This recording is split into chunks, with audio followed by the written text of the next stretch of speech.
and welcome to Hypothetically Intentional, where we ask the question, what if we set intentions with everything we do? I'm your co-host, Michelle, and today we have a brand new special guest. We love to call him Healthy Boundaries Guy. Welcome, Healthy Boundaries Guy. Welcome. Thanks for being here. Yeah, super fun. Would you like to set the intention for today? No. Okay, my intention for today is going to be the same intention I always have when we actually drop in and dive into healthy boundaries, and that is to learn from the master. For those of you that don't know, we do healthy boundaries in our Choose Yourself programs, whether it be an event, a retreat, a summit. Like, we dive in, and I had a client friend tell us that Healthy Boundaries Guy is like the sword, and I'm like the fluffy cloud that comes in and gives a hug afterwards. And I'm learning more and more over time with my own personal healthy boundaries that I need to be a little more sword-like and a little less cloud-like if I want my life to be easier, quicker. I'm going to say it that way. Would you say that's an accurate assessment? Yeah, I mean, you don't start off being as sword-like, I suppose, but eventually you just go, well, it's gonna end up this way, so what's the difference? Yeah, I just always have that, like, do I just want to slow play this, or am I just gonna like get it over with? And I equate it a little bit to like that. I always talk about, like, are we just covering things with a Band-Aid, or are we just going to the root cause and taking care of it? And boundaries for me is the hardest place to go to the root cause. Like, I'll dive into all the other things and get to those root causes and be uncomfortable. But boundaries, for some reason, I think it's because it involves an external person usually as well, that I can't, like, I don't get to dictate how they're going to do things. That's the hard part. And I have to see them for who they are and then decide where we go from there. And that's hard for me because I want to be kind and, I don't know, maybe friendly with everyone. And I'm realizing that that's not always possible. Sometimes you really do just have to turn around and walk away, and that's okay. Well, because that kindness a lot of times comes from as a lack from yourself. Well, it's definitely to my own detriment. You have to give something up to give that kindness to others sometimes. Often is what I'm learning. Yeah. I mean, when it's a boundary situation. Yes, yeah. For a boundary situation, you just go, well, good luck. Right. So we dropped right in, and I actually posted on social media and asked if anybody had anything they wanted us to uncover. And some people wanted to stay private. Some people are okay with being public. And I think we're just going to keep them all general and private, just for the interest of making it easy. But I'm going to read you the first one. How does that sound? All right. It says, how do you set up a healthy boundary if you have a manipulating leader or boss or family member? Basically, pretty much any person in your life. Right. Yeah. That can be difficult especially with a boss, because, a vast majority of your life is going to be spent doing things you don't want to do so you're not homeless. I mean, there's just, there's a certain amount you just kind of have to put up with. You can do things for the future. I mean, when I first started in my career, I had a boss that I was supposed to get a quarter every quarter, so $1 raise a year. And it had been like 9 months, and I still hadn't gotten anything. And I went into his office, and, what's the deal, man? Here we are 9 months later. And he says, well, if you really want the quarter that bad, and he pulls a quarter out of his pocket and flicks it at me. And I thought, oh, so this is how it goes. That sucks. And it's hard with employers, it's I have been one. I am one now, and there is, at the end of the day, the company has to make money. That's the function of a company. And so you have to understand what their purpose is, whether that be the leader or the boss. And it's not to say you don't have a lot of really terrible bosses. I have certainly been one. Much better now. But if the company isn't viable, not profitable, can't do growth, can't do, reinvest into innovation or whatever business you're in, the company goes away and nobody has a job. Well, and no service happens. Right. I mean, no matter what the company is, there's some sort of service provided, or it wouldn't be there, I would hope. So you do need to understand what the goal is, that the goal is to make money, regardless of what industry you're really in. So with that, but the manipulative part is the part that I really caught on that one, where, you know, if it's a place you can leave, you probably should start looking, because you don't want to find yourself in a position where you're stuck with somebody manipulative. And so a lot of that, my thing is I'm going to save as much as I can. I don't want to be put in a position where I have to deal with that. Mm-hmm. And, you know, a lot of times people talk about fuck you money. And I've never had it, but my bosses really never knew that. Because I knew I could just go get another job. Like, you know, I made a deal with them. And here was always my deal. It's your risk, it's your reward. We made an agreement on what you owe me and what I'm going to do for that money. But it really comes down to communication with that. And I've had not a lot of bosses, but, you know, several come back after and say, well, you know, we need you to do X, Y, Z. And I say, well, that's not our deal. We can make a new deal. But, you know, it's not what we agreed upon. And so a lot of that is communication. You may just have a terrible boss or a terrible leader, and the manipulative part, you know, that's just hard, because they're not going to change. If that's the way they are, and that's the way they are, you know, you talked a lot about accepting people for who they are. Yeah, and I think sometimes we resist seeing them for who they are. You have to start with. You have to see, you know, you have to see people for who they are, not who you want them to be, which is where I think you go. I used to go there all the time. No, but I really think, and I go, no, you know. Well, and I that think person's a piece of shit. I think the thing for me too is I have a lot of hope for humanity, or like hope in people. Like if I can't comprehend treating someone that way, I have a hard time believing someone else will do that. Even though I've been shown repeatedly that people do treat people poorly, and not that I've never treated anyone poorly. I'm not saying I'm like, you know, good, better, best or anything like that. I'm just saying, like, I have a hard time believing that people will intentionally stomp on someone else to raise themselves up. And I've learned repeatedly that so many people are just okay with that. And the thing is they get to be okay with that, but I don't have to have them in my life. And a lot of times, you know, I often use they're not against you. They're simply for themselves. Yeah. That it might feel like they stomped on you, and all they did was take advantage of a situation that benefited themselves without looking at the impact of others. Well, and I think the thing that really bugs me, what the worst thing for me is when I'm the one who opened that damn door. I'm the one who like opened the door and like welcomed them in to shit all over me. And then I'm like, well, wait, hang on. I did this to myself and I'm mad at them. Yeah. But I always come back to now. I didn't used to. I used to always just be mad at them. But now I come back to like, oh my God, I see what I did now. I see what I missed, or I see what I opened, or I see what I offered and like over offered or under offered or whatever the case may be. But that's where it can get really tricky. But the manipulation part, I want to circle back to that. I feel like that can be really hard to catch sometimes. And then once you see it, you can't unsee it. And then it's hard to navigate, because I guess like I'm just thinking about like for me in specific situations in my life, I repeatedly encouraged and invited the manipulation. And then all of a sudden I see what it actually is. And then it's like, well, how do I shift this behavior now, because I've actually invited it in this whole time? Well, and then are you in anger?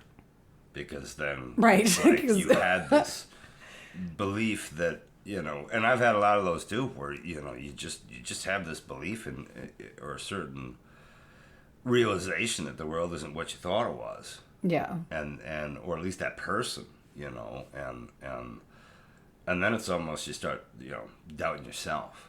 You know? And for me, I always thought I'm more angry at myself for letting this happen than them actually doing it. Because when I look at it from their point of view, a lot of times, and the vast majority, it's simply them taking advantage of a situation that fell in front of them. Right. That not necessarily was against you, but they, you know, they didn't think about me in that scenario. And then you got to go back to, which I often say, you're a piece of shit too. And how many times have I done that? Right. Because you kind of, it's not to say that you want to surround yourself with that person, but when those things come in, a lot of times you got to look at yourself and go, well, I cut people off too in traffic. Sure. How upset can I be? No one's perfect, and we all do. And you don't spend your life worrying about every single person. You can't. It would be an exhausting it would be to life. your detriment for sure. And so it's super personal to you in that moment, without taking what they're going through in their life or their business or whatever. At least he brought in family as well. Yeah. And so the family and business, I tend to separate, because you have to give business you have to give them the acknowledgement that the goal is to make money. Now, I personally with business, I had my first business partner ever. We had come up with a contract, and I was gonna kill myself to make those payments every month. And he said, because he was self-financing it, so I didn't go to a bank. I actually financed it through him. And he said something really powerful to me one time that I've remembered forever. And he said, it doesn't do me any good if you're hurting. And I've thought about that with just managing people or dealing with subcontractors or vendors, or, it does me no good if they're not having a good interaction from this as well. Right. If my goal is simply to carve out as much money or whatever happens to be, or services from people, regardless of the impact it is to them, you're going to be alone eventually. Right. And you might always be able to find a replacement, but you don't build a team. You don't build a workforce. Well, and you don't build growth that way. You just kind of stay stuck where you are, and it just takes a lot more to stay afloat. Yeah. For long sure. Term, because you never build that team that's going to be with you. Yeah. Whether that be a subcontractor, even a vendor. I mean, you can build really good relationships with vendors, and when you need a favor, they're there. Yeah. And you don't get that if you're constantly just trying to grab every nickel or every angle or every advantage. I know you're talking about business in this, but this really it applies in life. I know business is a little different in that you have to make money, but I think that perspective or that perception of how people are showing up and how you engage with people. Yeah. I mean, if you're showing up with those, I mean, one thing I heard at the beginning of the conversation from you, what I'm gathering is that you always have clear communication.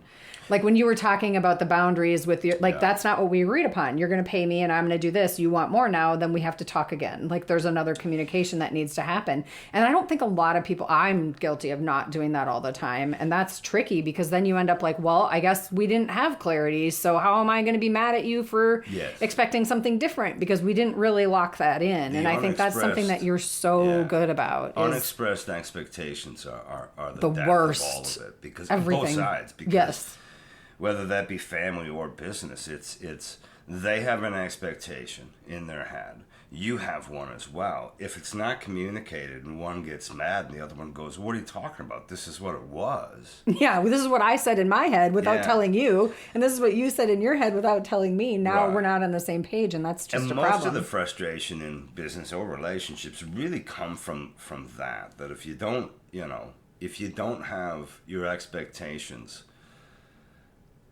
verbalized, communicated somehow to say, this is my expectation. Either it works for you, it doesn't. I mean, that's a whole different conversation. Well, but you can't really get mad at somebody when you go, well, you didn't do it my way. Whatever that happens to be. Excuse me. Right. Well, and I think I always say expectations are the killer of joy, but I think it's more unexpressed expectations are killers of joy, or expectations that are actually a demand, right? Like a healthy boundary versus a demand are two very different things. Yeah. And I think when I have like these expectations that are either unexpressed or demands, which I I really don't do like I mean, I was the queen of that stuff, I think. I think that's why my life was so hard. That's why everything got tricky. And then that's why I would overgive at the expense of myself, because I was trying to fix what I had done. I had to undo what I had, like with the land I had laid out, which was awful. But to come back to this particular question about, having manipulative people in those roles, like key roles in your life, right? A leader in your life is a key role. A boss in your life is a key role. A family member in your life, depending on how many healthy boundaries you've set, is either a key role or not. It depends on how you show up in the world. But for most people, I would say family members on some level are a key role in their life. Yeah. And so, like, what does that look like with the manipulation piece? Well, manipulation's one of those words that if this was in person, I would have a lot more questions around that word. Yeah. Because we tend to have our own definitions. Yeah. We all have a rough understanding of manipulation, but when you really start going through it, everybody's got their own kind of thing. And it could, when you really break it down, it could mean a lot. Right. So that would be, if it was an in-person conversation, I would dig into, get better clarity on what that person's definition of manipulation of the situation more than is where we would at least start. Yeah. Because that can be hard. It's is that person using this as a learning tool as an employer or as a trainer? I don't know, that could be possible. It would depend what you're doing. I think, I train a lot of people. And so there are things where it's like, I found a person is going to remember this better when they have to figure it out themselves. To not do it for them. And so then, and you'll see it on their face. And I usually acknowledge right away, okay, I kind of did a dig thing here, but I'm going to walk you back 6 steps and show you this. And then, now the whole thing makes sense. Where they went off. Everything clicks in. Is that manipulative? Yeah, no, I wouldn't think so. I mean, but there's a purpose. It's purposeful, right? Depending on your definition and who's receiving it. Yeah. You can go back, 2 ways with that. Yeah. That's why I would really hit that manipulation word. And what's the scenario this is coming from? But, well, and even in that example, I might be a bad person to ask, because for me, like, I feel like I did a lot of things in life where I did what I was told and I wasn't allowed to explore and find my own way. So for me, like, there's a purpose in allowing me to explore it and live and learn. Yeah. And hindsight, I'm like, oh, wow, I actually just got to explore, digging a hole on my own and figuring out what works and what doesn't without being told how to dig a hole. And for me, that was joyful. But for someone else, it'd be like, well, you jerk, why wouldn't you have told me that I could have done this in half the time if I would have just had this skill? Yeah. And it's like, so it's a perspective thing. You'll get people that are very upset when I do that. It's like, well, this is the way I'm teaching you. Yeah. You can go somewhere else too. But, yeah.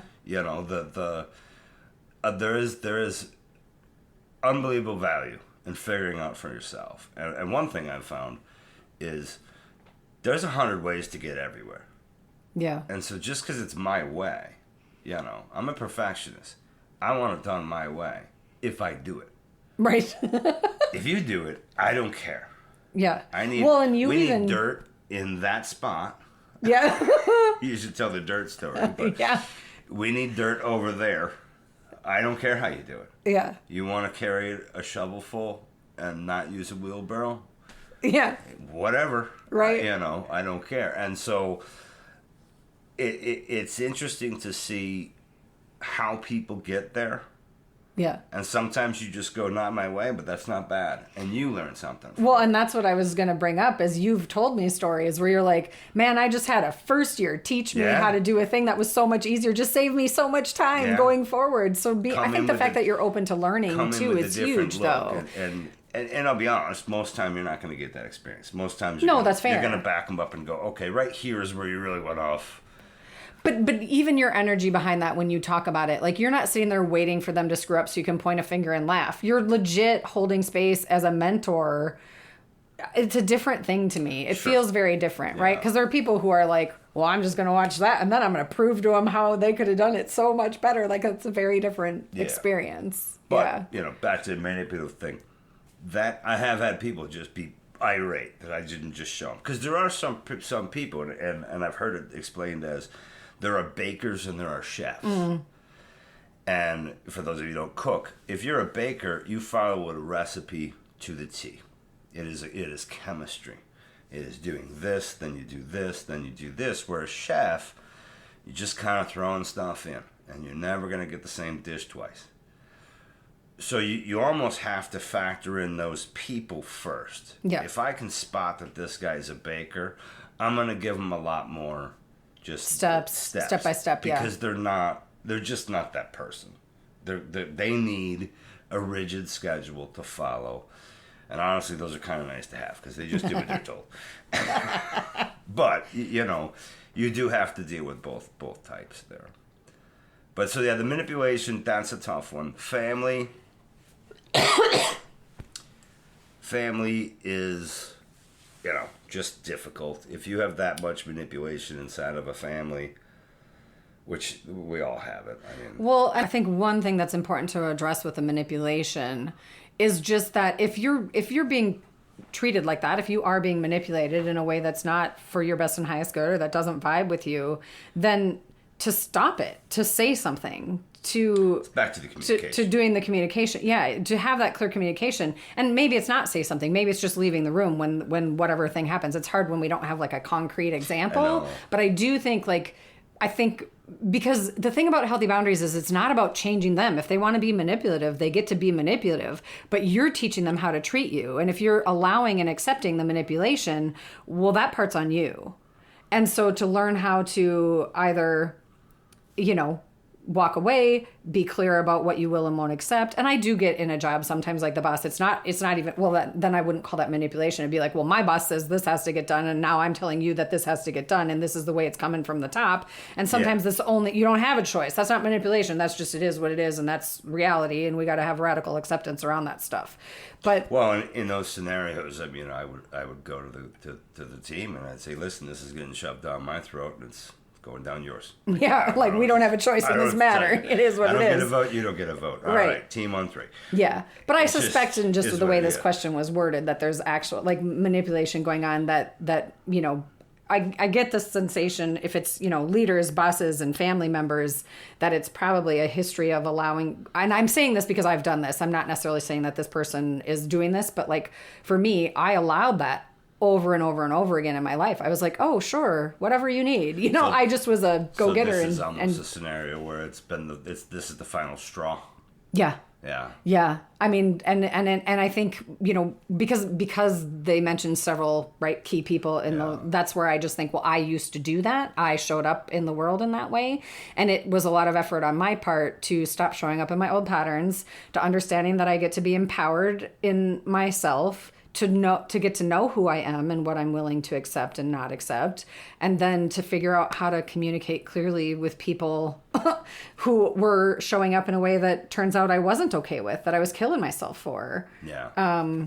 But I didn't know that before. And then once you start seeing it, then it's that whole beautiful, I can't unsee it, which I find glorious now. Because it's like, once I see it, I can't unsee it. But that means I have clues.